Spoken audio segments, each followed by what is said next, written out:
Ahí hay gente que quiere entrar, ¿eh? Sí, ahí está. A ver, estoy aceptando.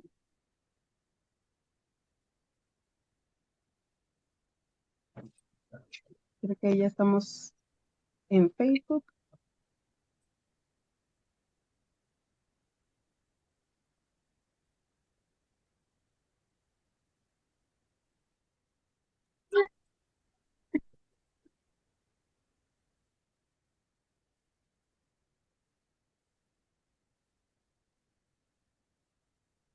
Listo.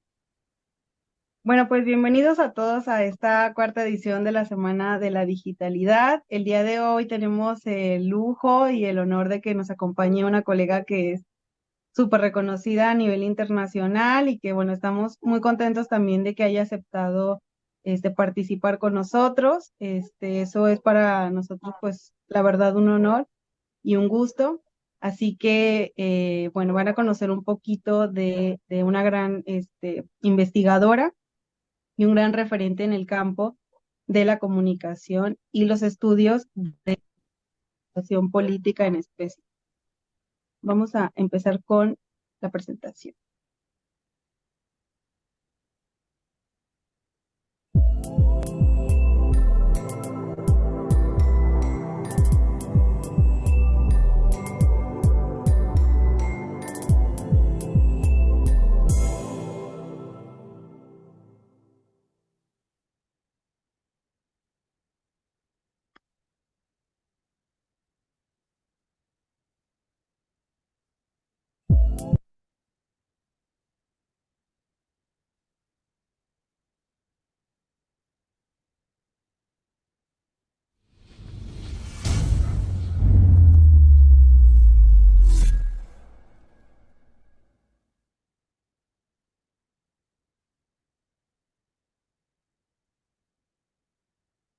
Bien, pues, bienvenidos a esta Semana de la Digitalidad que está dedicada al doctor Ángel Manuel Ortiz Marín.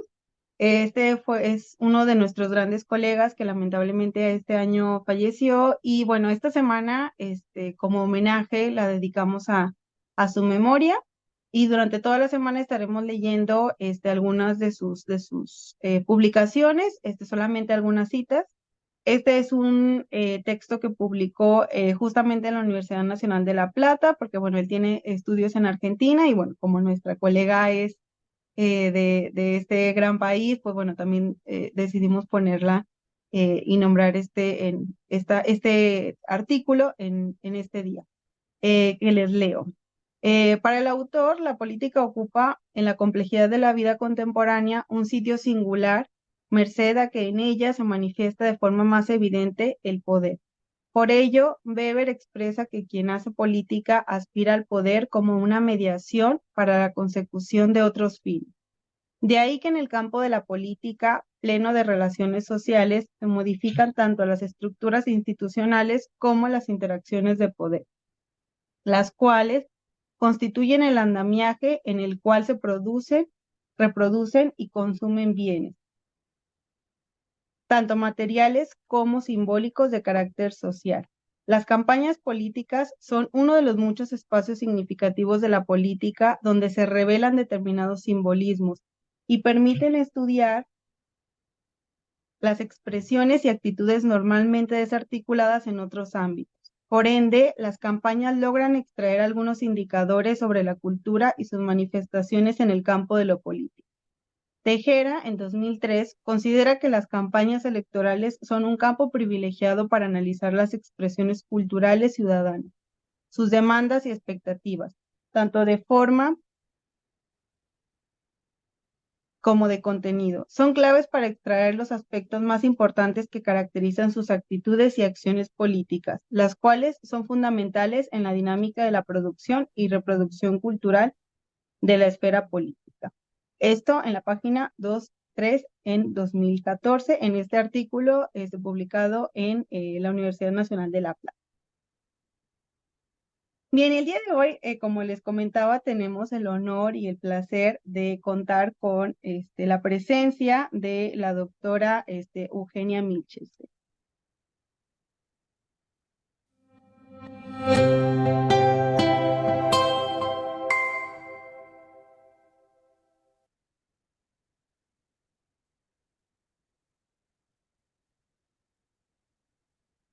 Y ahora paso a leer un poco de su breve semblanza.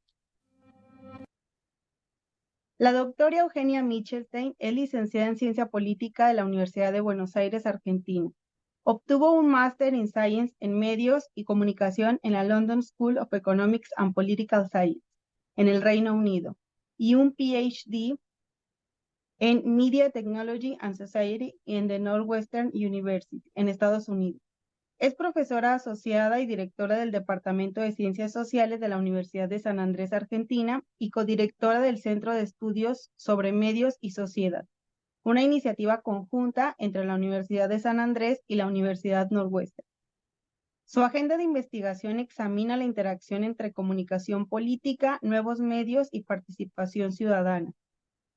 Publicó más de una veintena de artículos en revistas con referato y es coautora de los libros The News Gap, When the Information Preference of Media and the Public Diverge, del Mid Press en 2013, publicado en español como La brecha de las noticias, la divergencia entre las preferencias de los medios y el público, editado por Ediciones Manantial en 2015. Y también en The Digital Environment, How We Live, Learn, Work and Play Now, también por el Mid Press en 2021. Y más de 20 artículos en revistas revisadas por pares y volúmenes editados, como Las noticias aparecen cuando estoy en un momento de ocio, comprender las prácticas de consumo de noticias incidentales en las redes sociales, en el New Media and Society en 2018. Y cómo los usuarios jóvenes manejan múltiples plataformas, el papel de la creación de significado en los repertorios de las redes sociales, publicado en el Journal of Computer Mediated and Communication en 2018. ¿Qué voces son escuchadas? La brecha de género en los sitios de noticias argentinos, publicado en The Journalist Practice en 2019. Y Las muertas van a la cabeza, cobertura de la violencia contra las mujeres y la salud sexual y reproductiva en Argentina de 1995 a 2015 en el Journalism Practice en 2019. Junto con Pablo Bukowski es coautora del libro El entorno digital, breve manual para entender cómo vivimos, aprendemos y trabajamos y pasamos tiempo libre hoy, editado en 2022 por la prestigiosa editorial Siglo XXI Argentina. Actualmente dirige un proyecto de investigación sobre desconfianza y desinformación durante la campaña presidencial de 2019 en Argentina. Le damos un gran aplauso y le cedemos el micrófono a la doctora Eugenia Michelstein. Muchísimas gracias, Nayeli, por tan buena presentación. La verdad que un orgullo participar de la Semana de la Digitalidad. Una de las cosas que nos dejó la pandemia es la posibilidad, ya la teníamos técnicamente, pero como que nos abrió los ojos a la posibilidad de comunicarnos por esta vía y de compartir experiencias por esta vía, así que la verdad que un orgullo y un honor poder sumarme. Voy a compartir mi presentación brevemente. Voy a hablar un poco sobre el concepto del entorno digital que está en el libro y después voy a aplicarlo específicamente al caso de las campañas. Solo para contarles un poco la cocina, tal vez acá haya estudiantes de grado, de posgrado, el entorno digital comenzó con Pablo Bukowski, mi coautor, con una serie de columnas sobre vida cotidiana y tecnología en el sitio Infobae. Es uno de los sitios más grandes de habla hispana. Y ahí nos dimos cuenta que lo digital se había convertido en un entorno, ¿no? En lugar de un conjunto de tecnologías discretas. Y habíamos estado escribiendo las columnas en 2018 y 2019, y cuando empezamos tuvimos la idea de convertirlas en un libro, y cuando estábamos cerrando el libro empezó la pandemia. Y lo que nos pasó con la pandemia, como a mucha otra gente, es que nuestros trabajos, que eran trabajos de profesores, investigadores, de hacer consultoría, se mudaron enteramente online, ¿no? No solo nuestros trabajos, nuestra vida social también se mudó online. Nuestra vida sentimental se mudó online, ¿no? La gente que no vivía en pareja empezó a tener citas online, empezó a hacer Zumba por Zoom, empezó a tomar clases de cocina por Meet, y los chicos empezaron a ir a la escuela por Classroom, ¿no? Y entonces aprovechamos este momento para repensar el entorno digital Y el libro lo que tiene de bueno para nosotros es que es un enfoque coral, ¿no? Presenta las perspectivas de 60 especialistas en 15 disciplinas con personas de diferentes identidades culturales, desde Australia hasta Chile, ¿no? Pasando por todo el globo, pero pasando por Medio Oriente, Europa, etcétera. Así que esto es un poco para contarles la cocina del libro. El libro está disponible en México, obviamente, y también está disponible en digital.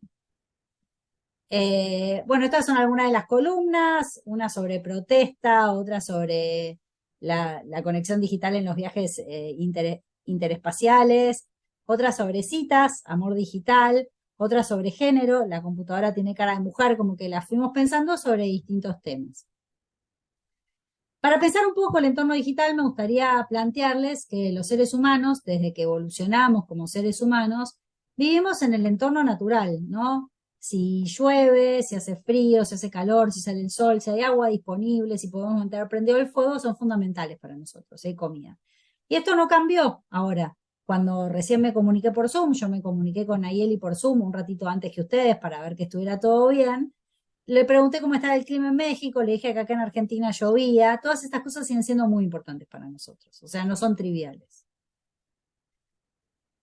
Alrededor de 5.000, 6.000 años, según los especialistas, perdón, hace 5.000 o 6.000 años antes de Cristo, o sea, hace casi 7.000 años, 8.000 años, los seres humanos empezaron a vivir también en un entorno urbano. Dejaron de ser nómades, se asentaron, se convirtieron en sedentarios, empezaron a practicar la agricultura y la ganadería y empezaron a tener productos para comprar y vender por encima de la línea de supervivencia y empezaron a vivir en ciudades. En ciudades que tenían muchas formas distintas. La primera que se ve acá es El Alto, que es una ciudad en Bolivia muy reconocida por su arquitectura, cerca de La Paz. La segunda es Chicago, que es cerca de donde hice yo el doctorado, y es una de mis ciudades favoritas y además es también muy famosa por su arquitectura.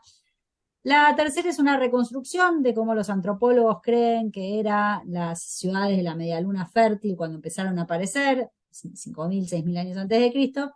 Y la última es un grabado medieval, perdón, no medieval porque ya está el Duomo, así que del Renacimiento de Florencia.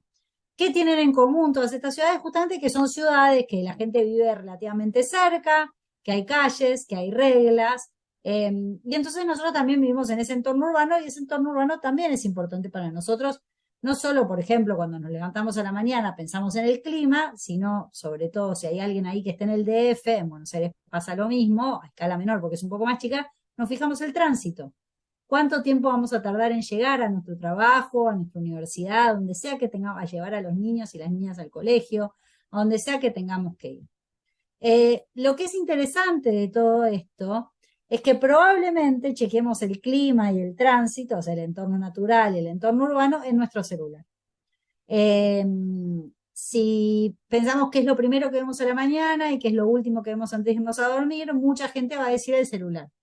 Y si pensamos en salir de nuestras casas, caminar hacia donde tenemos el auto, hacia el transporte público, hacer unos metros, darnos cuenta que no tenemos el celular con nosotros en los bolsillos y volver a nuestra casa a buscarlos, eso nos da la pauta de la conexión que tenemos con el entorno digital. Y es en este entorno digital que se superpone, no reemplaza el entorno natural, ni reemplaza el entorno urbano, aunque en algún momento de la pandemia pareció que era el único entorno que teníamos, por lo que conté, en este entorno natural donde llevamos a cabo la mayor parte de nuestras vidas.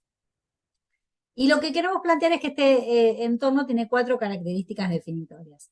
La primera es su totalidad, ¿no? Está conformado por artefactos discretos, desde dispositivos móviles hasta torres de servidores, desde redes sociales hasta algoritmos de búsqueda, pero la mayoría de nosotros lo vimos como un sistema global de posibilidades técnicas interconectadas que interviene directa o indirectamente en casi todas las facetas de nuestra vida cotidiana. Por ejemplo, despertarnos a la mañana, ver cómo está el clima, ver dónde están nuestros hijos, si tenemos una app que nos permite seguir los celulares de nuestros hijos, comunicarnos con nuestros jefes, colegas, en el trabajo, etcétera.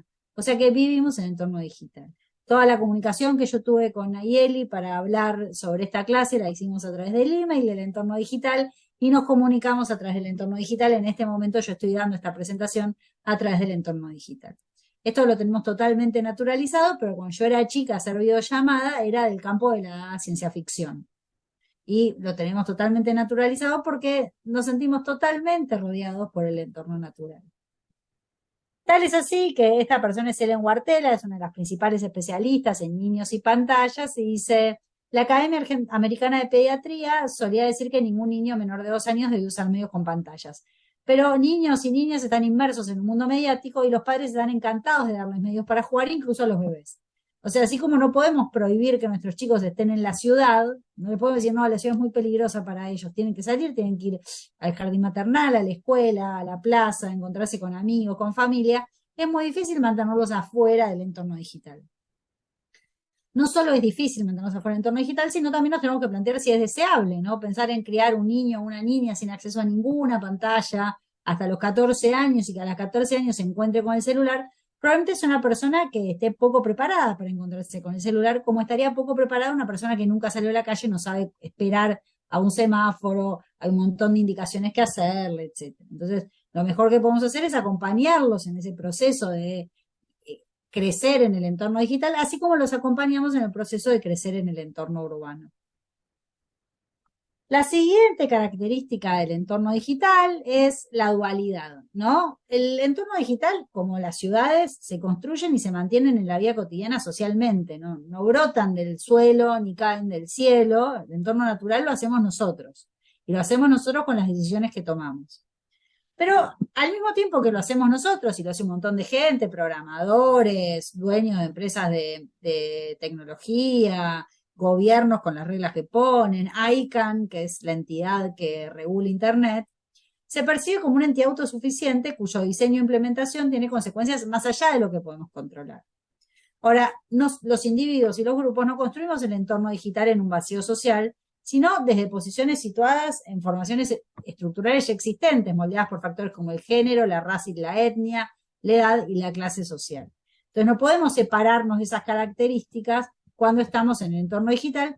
Se está hablando mucho de sesgos de la inteligencia artificial, y los sesgos de la inteligencia artificial tienen que ver con los sesgos de las personas que programan inteligencia artificial y los sesgos de los materiales que se usan para programar la inteligencia artificial. Esto lo dijo Safia Umoja Noble, que tiene un libro sobre cómo Google discrimina. Se existe la idea generalizada de que las matemáticas no pueden discriminar. Pero cuando hablamos de que la inteligencia artificial y los algoritmos pueden discriminar, nos referimos a la implementación de modelos matemáticos y estadísticos para las personas, las comunidades y la sociedad.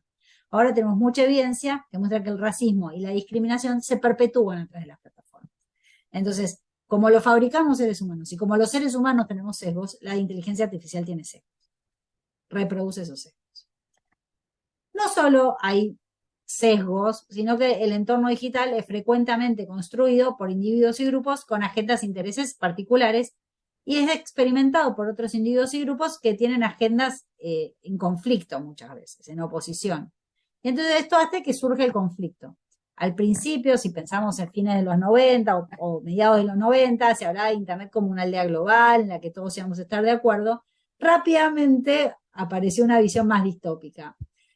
Esto es lo que hay una socióloga que se llama Amy Orben que llama el ciclo de Sísifo de las nuevas tecnologías.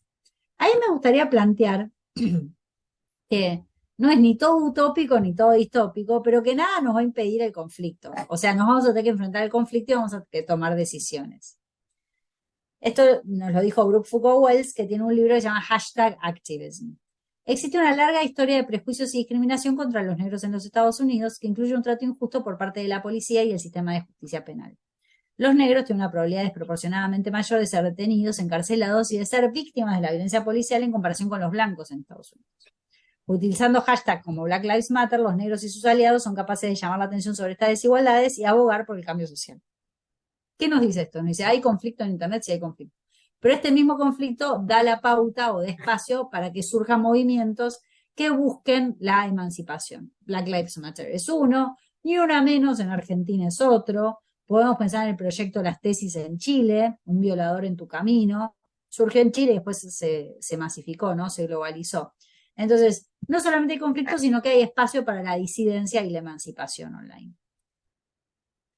Finalmente, el conflicto lleva a la indeterminación. Académicos y comentaristas han expresado la preocupación por un futuro digital distópico. Pero la combinación de dualidad y conflicto, el entorno digital, a pesar de que lo percibimos como ya hecho, lo hacemos nosotros, y eso lleva al conflicto, Y el hecho de que los seres humanos tenemos agencia en la elaboración, distribución, apropiación y regulación de nuevas tecnologías hace que las controversias sean inevitables y lo que suceda en la construcción y el uso de cualquier tecnología esté indeterminado. No sabemos qué va a pasar.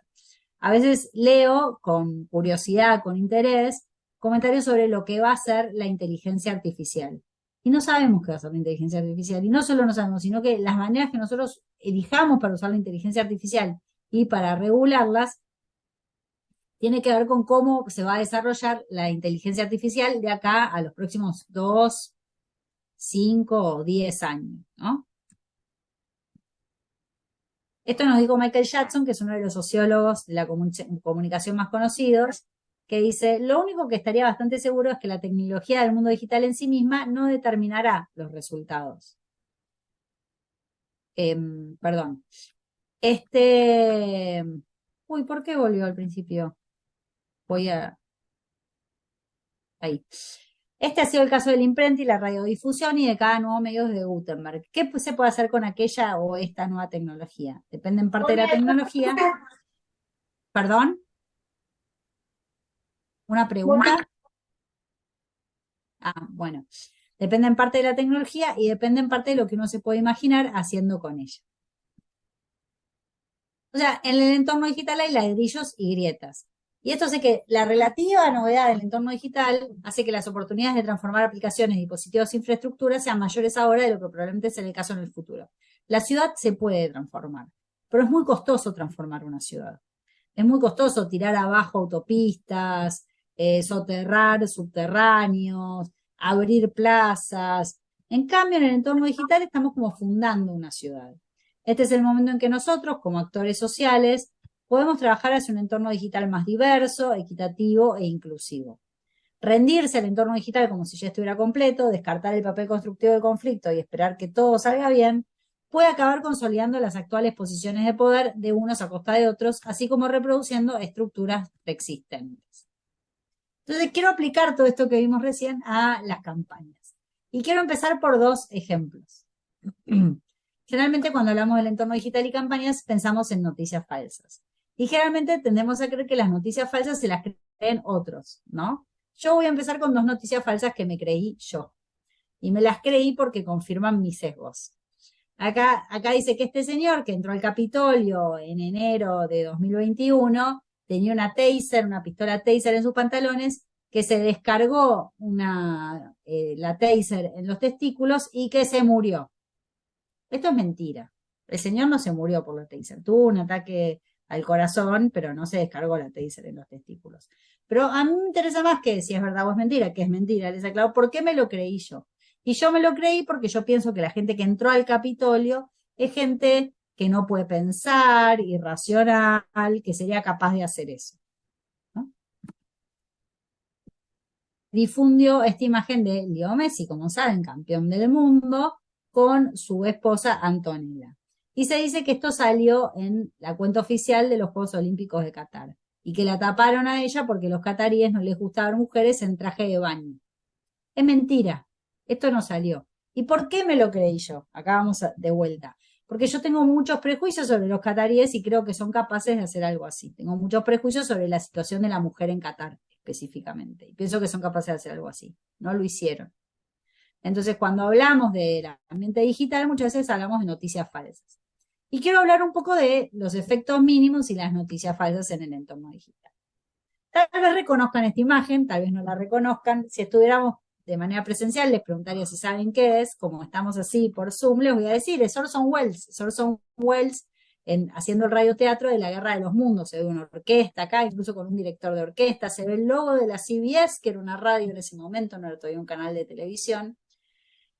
Y tal vez ustedes conozcan la historia de que mucha gente se asustó por la Guerra de los Mundos, que incluso hubo suicidios, la gente salió huyendo, estuvo en el New York Times, estuvo en San Francisco Chronicle, en el Boston Daily Club, salió en muchos lados esta historia del pánico de la Guerra de los Mundos. Pero un historiador, Brad Schwartz, lo investigó y encontró que muy poca gente lo había creído, que de hecho había muy poca gente escuchando ese programa de radio en particular, que de los que estaban escuchando ese radioteatro, la mayoría siempre lo escuchaba y sabía que era ficción, que era un radioteatro, y que los pocos que lo agarraban empezado, lo enganchaban en el dial, lo que hicieron fue llamar a las instituciones en las que confiaban, que eran la policía, el police precinct, la comisaría cercana, y los medios locales, el diario local. Ahora bien, ¿por qué prendió tanto esta idea de Orson Welles y la Guerra de los Mundos? Un poco porque los diarios contaron esa historia, y los diarios contaron esa historia porque la radio era su principal competencia. Tal es así que al principio, cuando empezó la BBC a transmitir solo en radio, lo que le pedían los diarios al gobierno británico, la BBC es una radio pública, es que no diera noticias a la mañana.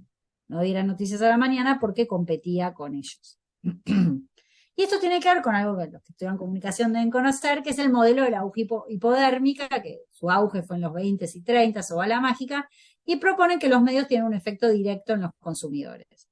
Esto es usado para explicar el nazismo, el fascismo, lo que les conté de la Guerra de los Mundos de Orson Welles, pero también muchos media panics, ¿no? La idea de que los juegos electrónicos violentos causan tiroteos masivos en Estados Unidos, o que la televisión le hace mal a los niños, o que Internet nos va a hacer adictos a fines de los 90, la adicción a Internet aparecía como un problema real. Sin embargo, en cuanto Lazarus, Berelson, Katz, un montón de estudiosos de Estados Unidos se pusieron a estudiar esto empíricamente, encontraron que los efectos eran mínimos y que a lo sumo la influencia de los medios era a través de otras personas. Acá está el two-step flow.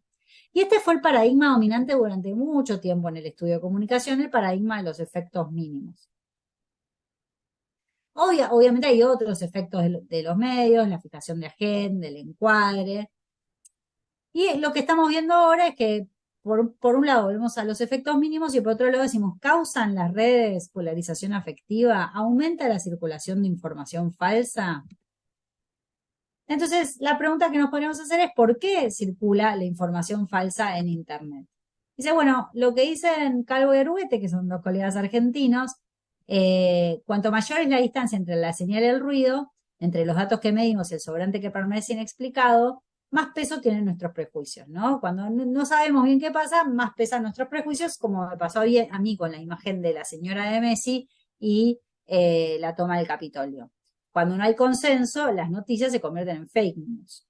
Mientras la polarización avance, los pilares que sostienen nuestras creencias serán distintos a los que sostienen las convicciones de nuestros vecinos. En el mundo de la fake news, buscamos datos que confirmen nuestros prejuicios, lo publicamos en las redes sociales con el objetivo de dañar a nuestros oponentes políticos si aceptamos que nuestras creencias y los datos fácticos que las justifican se distinguen de quienes nos atacan. Esto dicen Calvo y Arguete.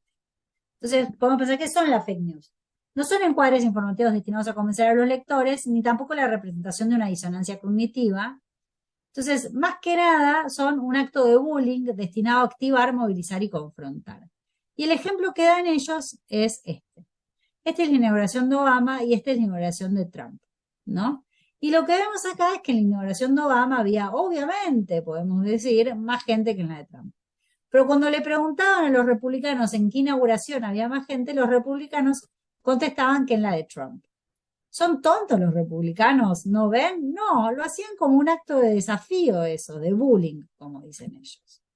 Y lo que vemos acá, esta es la circulación de la información falsa en la campaña de Estados Unidos en 2020, o sea, la campaña que competían Trump y Biden, es que la desinformación circuló sobre todo entre republicanos, ¿no? No tanto entre gente que estuviera a la izquierda o a la centroizquierda, aunque tampoco desaparece, sino sobre todo entre republicanos, y uno de los principales difusores de desinformación era The Real Donald Trump, Donald Trump. De 2018, no la última, la anteúltima, es que había microtargeting a través de grupos de WhatsApp, en las condiciones eran la crisis de los partidos tradicionales. Ahora, menos del 1% de las imágenes que circularon en grupos de WhatsApp eran falsas, pero circularon en muchos grupos, y que WhatsApp es gratis, mucha gente en Brasil, en Argentina también, tal vez en México también, tiene WhatsApp sin gastar datos, ¿no? Sin gastar el plan del teléfono. Entonces no pueden ir a chequear información en otros sitios porque solo ven lo que les llega por WhatsApp.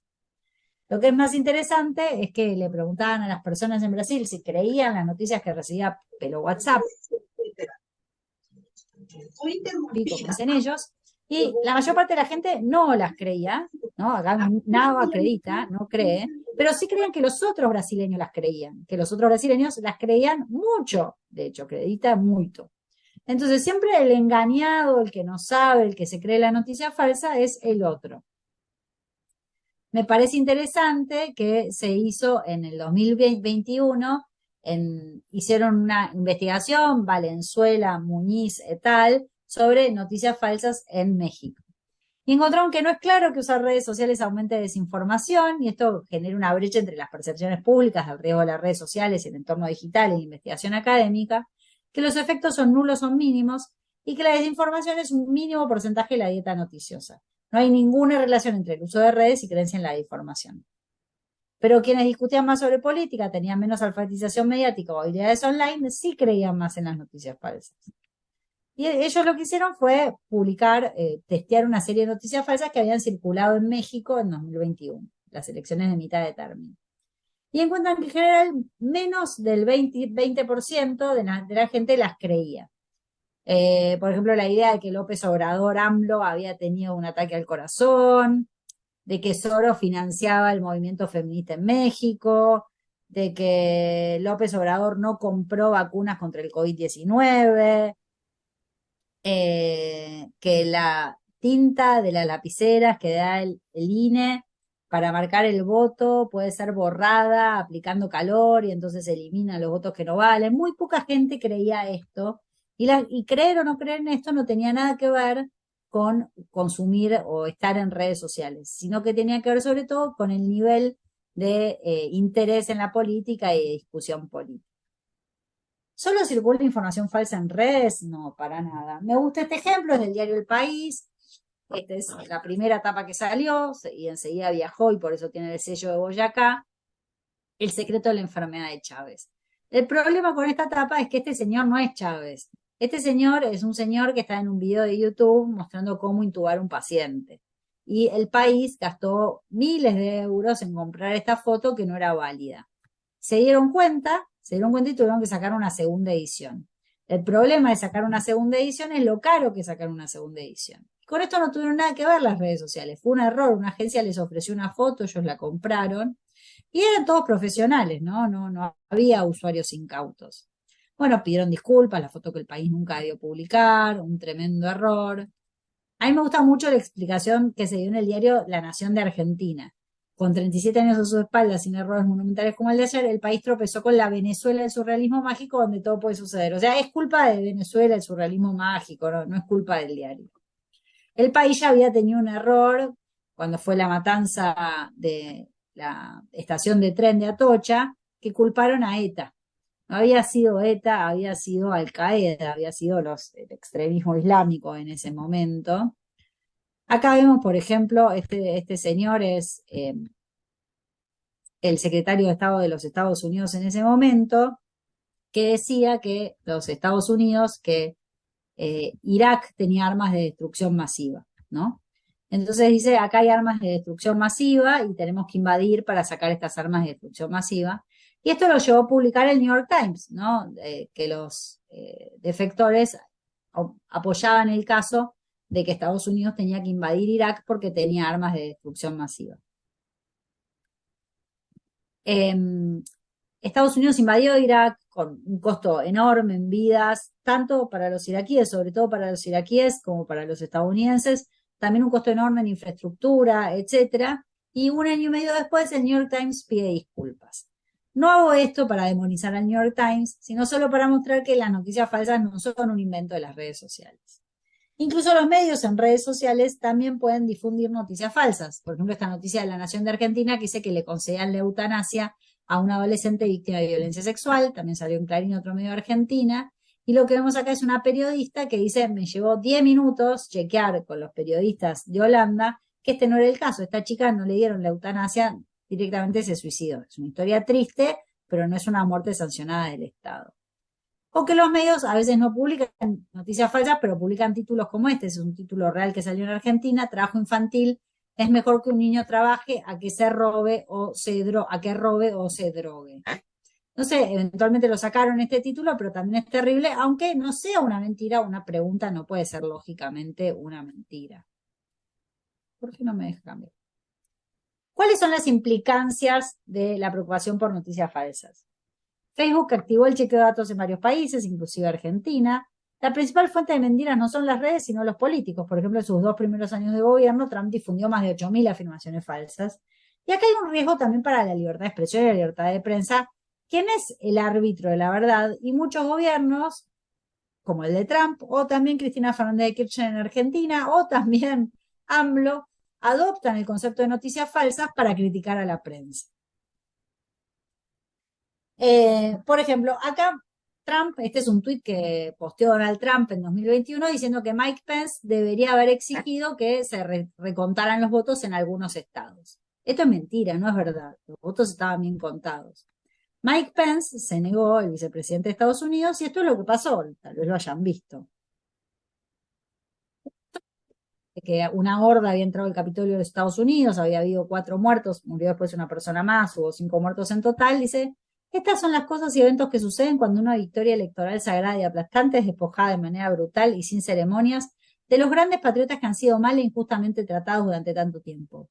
Vuelvan a casa con amor y en paz. Amor y en paz. Recuerden este día para siempre. Twitter pasa en ese momento a suspender a Donald Trump. Me gusta el eufemismo permanent suspension. O te suspenden o te echan. La suspensión permanente no existe. Y Trump, y esto es interesante para pensar el poder de las plataformas, se arma su propia plataforma, Save America from the Desk of Donald Trump. No anda esa plataforma, no funciona. Enseguida, el 2 de junio, la sacan offline porque la gente no se suma, porque uno de los logros de las plataformas es la economía de red, los efectos de red, ¿no? Vale Twitter porque me sumo a Twitter no solo a ver los tweets de Trump, sino a ver los tweets de un montón de gente. Facebook confirman, el Oversight Board de Facebook confirma que estuvo bien baneado Trump también, y Trump se crea otra plataforma que se llama Truth Social, ¿no? Follow the truth, share, find your friends. Y a Truth Social le pasa algo similar. Le va mal, para el 4 de abril de 2022 ya no andaba. En ese momento, Elon Musk, tal vez lo conocen, dice, la libertad de expresión es la base de una democracia que funciona y Twitter es la plaza pública digital donde discutimos temas de la humanidad. Quiero comprar Twitter. Hubo toda una discusión, idas y venidas, pero finalmente en el 28 de octubre de 2022, Elon Musk compra Twitter. Y una de las primeras cosas que hace es volver a poner a Donald Trump en Twitter. Y acá lo vemos a Donald Trump, no subió nada, excepto el 24 de agosto, cuando fue preso Donald Trump, fue preso unos segundos, ahí unos minutos en Georgia, que puso su mugshot. Este es lo único que puso. Mantiene sus 87.4 millones de seguidores. A mí la historia de las noticias falsas y las plataformas me parece interesante porque nos muestra el poder que tienen las plataformas en el entorno digital y al mismo tiempo lo difícil que es para fabricar ese poder de la nada. Donald Trump es una persona súper poderosa, el presidente de los Estados Unidos, pero no logró que su plataforma Truth Social genere muchísimo tránsito o tuviera muchísimos usuarios. O sea que el éxito de una persona en el entorno offline no necesariamente se replica en el entorno digital. De hecho, era muy largo para ponerlo acá, pero a Elon Musk con Twitter tampoco le está yendo bien. Están bajando los anuncios, la gente no paga el verificado.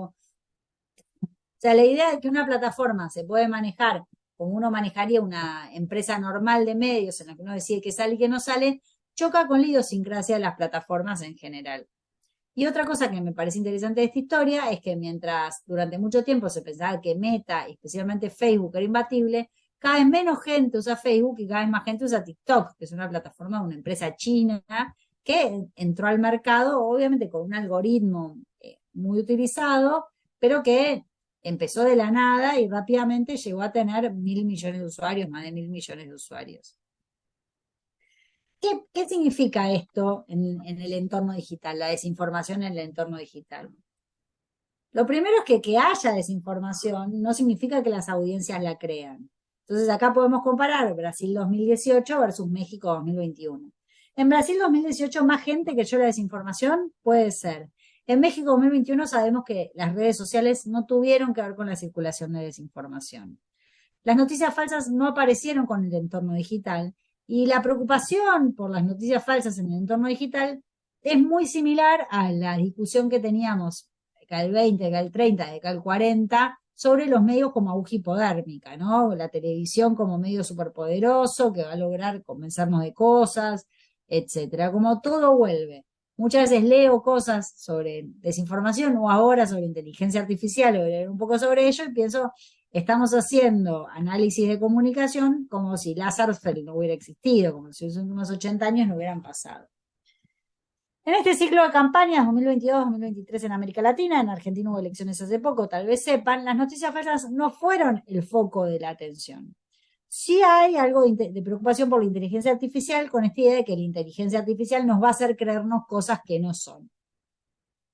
Y esto me refería al principio cuando hablaba del ciclo de Sísifo, ¿no? Cada vez que aparece una nueva tecnología, desde el telégrafo hasta acá, pero incluso hay historias con el tren, ¿no? El tren como una tecnología muy peligrosa, el telégrafo que va a permitir que nos estafen y nosotros no veamos quién nos está estafando, la radio, la televisión. Primero hay como muchísimo optimismo, la radio va a permitir que todos nos comuniquemos entre todos, etcétera, y después enseguida caemos en el pesimismo. Entonces, lo que vemos ahora hubo un pico de optimismo con ChatGPT, que es una motor de inteligencia artificial, pero hay muchos más, Bard, etcétera, y ahora ya es tipo, ay, nos van a dominar a todos, nos van a hacer creer cosas que no son. Entonces, y esto tiene que ver también con la dificultad para regular las plataformas transnacionales. Es muy difícil para un gobierno regular TikTok o regular Facebook o regular Twitter o regular ChatGPT, porque el uso de estas plataformas trasciende las fronteras del Estado-Nación. Entonces, lo que vemos acá es una preocupación por esa trascendencia del Estado-Nación y la dificultad para regularlo y la dificultad para llegar a un acuerdo conjunto. Se ve algo de eso en la Unión Europea, implementó algo de regulación en la Unión Europea que tiene que ver con la prohibición de mostrar anuncios personalizados. Yo siempre me pregunto, bueno, ¿cuál es el éxito de eso? A mí me gusta ver anuncios personalizados en las plataformas, me ayuda con decisiones de consumo, o sea, me sirve que tengan mi información. Bueno, ya hablé un montón y hablé casi sola durante todo este tiempo y quería dejar un ratito para preguntas o comentarios que puedan tener. Eh, nada, hasta saludarlos. Perdón, quería compartir también, obviamente me pueden hacer preguntas o comentarios ahora, pero quería compartir también mi mail, que está acá. Ese es mi mail. Está mal escrito mi mail, de hecho, es Michelstein. Bueno, voy a sacarlo y lo voy a escribir en el chat.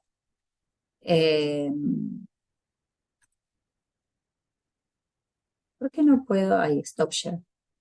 Bueno, y ahora sí, veo que alguien aplaudió, qué amor. Y ahora sí lo que quería hacer, voy a poner el chat, no me deja usar el chat.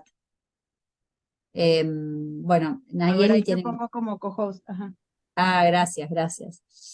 Pero si alguien tiene alguna pregunta o comentario, sé que están cerca de una campaña electoral y tal vez pensaron en estos temas, me gustaría saber qué piensan.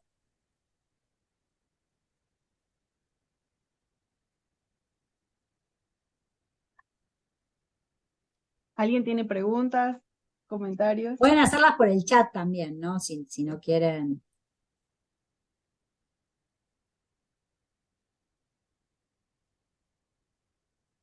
Ahí puse mi mail bien. Si alguien me Sí, quiere ahí está escribir, ya. también me pueden escribir.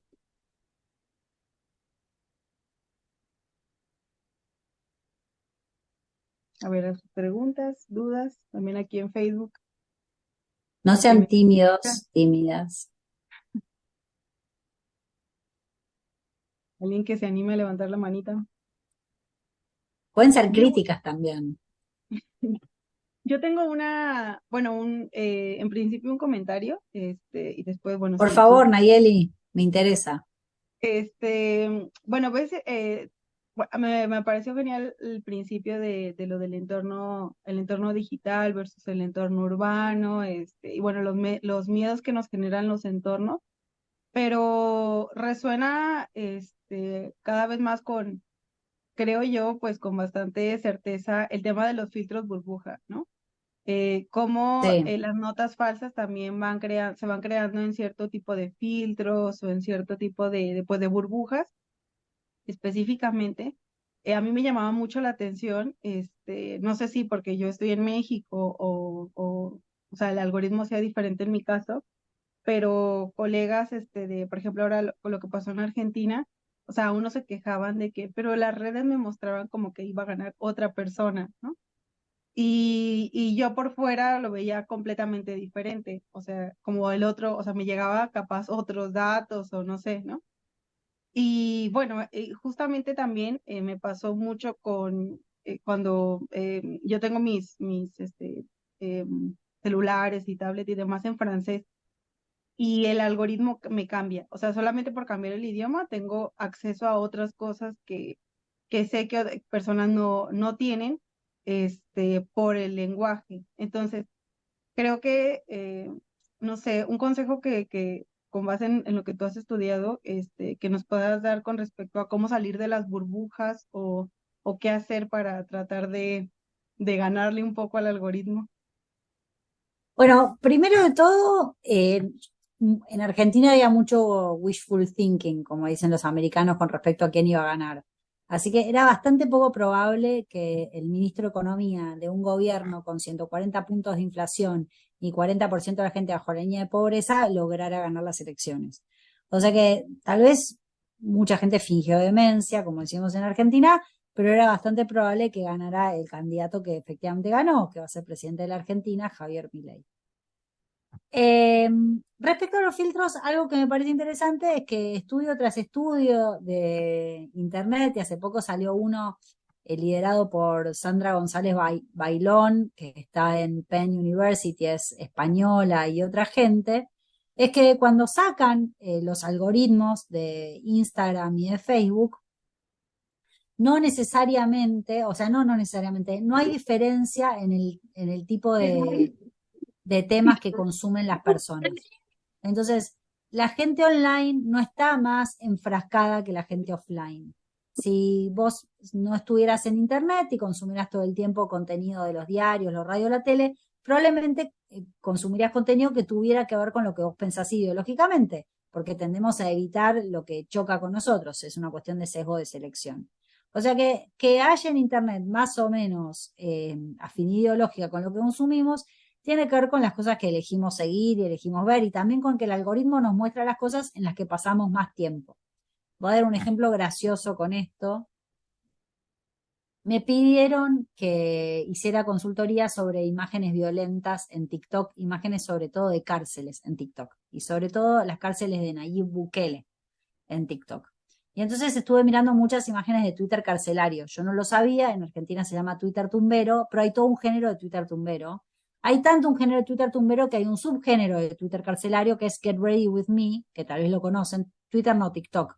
Get Ready With Me, que son chicas preparándose para ir a visitar a sus novios en la cárcel. O sea que yo consumí un montón de TikTok tumbero, un montón de TikTok en cárceles. Y después tuve que reeducar el algoritmo para que me mostrara otras cosas, básicamente comida, recetas y restaurantes. Entonces, ¿por qué me mostraba TikTok imágenes de cárceles? Porque yo al principio pedir imágenes de cárceles y vi un montón. Le comento esto a un amigo y me dice, sí, a mí TikTok me muestra solo chicas y armas. Digo, claro, porque te gustará ver chicas y armas, eso es lo que vos elegís consumir. Entonces, si queremos salir del filtro de burbuja, tenemos que pensar cómo queremos educar a nuestros algoritmos. Los queremos resetear de vez en cuando, queremos ver cosas con las que no estamos de acuerdo, pero es difícil eso, ¿no? Como es difícil, eh, eh, dos colegas, Pablo Koji, que escribió conmigo, y Celeste Wagner, hicieron una investigación sobre cómo reaccionó las personas a la elección de Trump online y mucha gente dejó de consumir noticias, claro, porque las noticias muchas veces incluían al presidente y entonces elegían consumir otra cosa, elegían evadirse. Entonces, no es tanto el algoritmo el que crea el filtro de burbuja, nosotros mismos nos creamos nuestro filtro de burbuja en base a qué elegimos, a quienes elegimos seguir y a quienes elegimos consumir.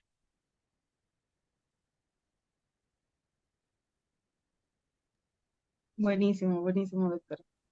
Bien, ¿preguntas aquí? ¿Alguna? Dijo, pueden ponerlas también por el chat. Y hoy las pueden poner por el chat. También nuestra audiencia de Facebook.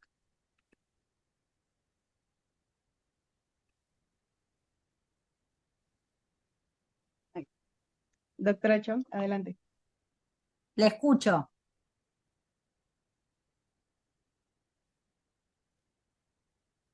Creo que su tiene apagado. Doctora. No escucho. Ya la Sí, escuchamos. gracias. Ajá, Ahí muy sí. bien.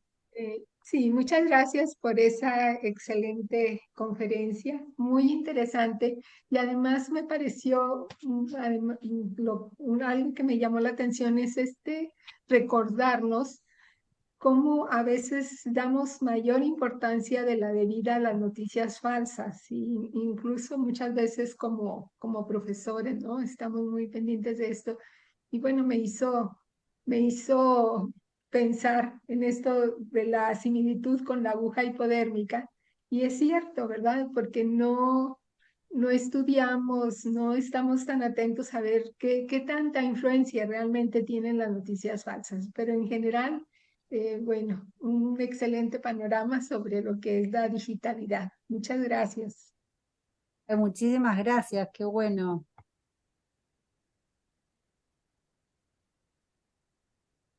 Bien, bien. ¿Alguien tiene preguntas, comentarios?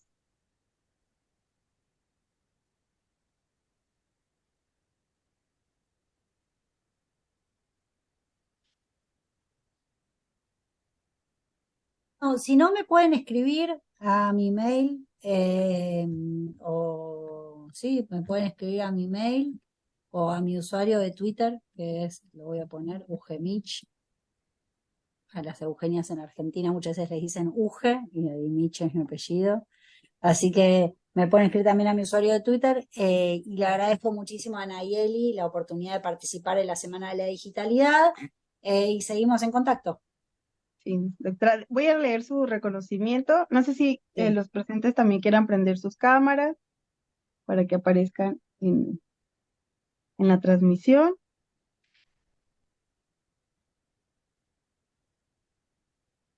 Mira, mira,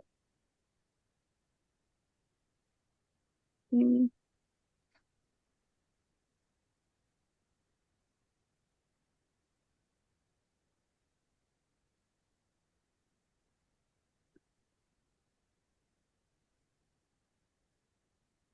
Bien, bueno, acá en Facebook ponen que muchísimas felicidades por la conferencia, muy interesante. Y van saliendo algunos comentarios. Mientras voy leyendo el reconocimiento que hacemos a la doctora Eugenia Michelstein.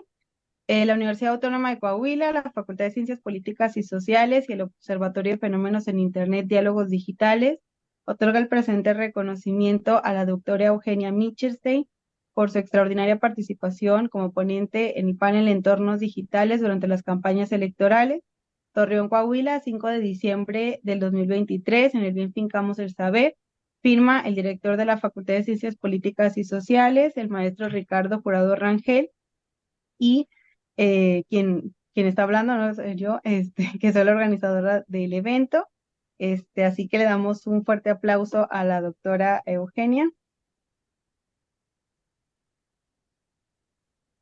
Y bueno, también los invitamos a participar el día de mañana. Vamos a tener dos conferencistas que nos van a hablar sobre una línea de investigación muy interesante que se llama Comunicación Responsable Gubernamental y Política. Este va a estar moderado por la maestra Estefanía Cerrillo Andrade de nuestra facultad y las conferencistas son la doctora Hilda Gabriela Hernández Flores y la doctora Melba Guadalupe Navarro Sequeira. Y también, bueno, van a presentar estos dos libros. Uno se titula Comunicación Digital Responsable en Ambientes Virtuales y Medios de Comunicación y Comunicación Responsable hacia una aproximación teórica práctica hacia la construcción del campo. Así que están cordialmente invitados a esta sesión de la Semana de la Digitalidad. Le damos un fuerte aplauso a la doctora Eugenia Michelstein. Y ven sus aplausos. Y bueno, quienes quieran prender la cámara pueden prenderla, y si no, y ahí están saliendo ahí sus fotitos al aire. Bueno, doctora, muchísimas gracias, Muchas gracias, por un gusto, participar. hasta luego. Sí, muchísimas gracias. Nos Hasta vemos a luego. todos. Muchas gracias por asistir. Gracias. Gracias. Gracias. A ustedes. Gracias.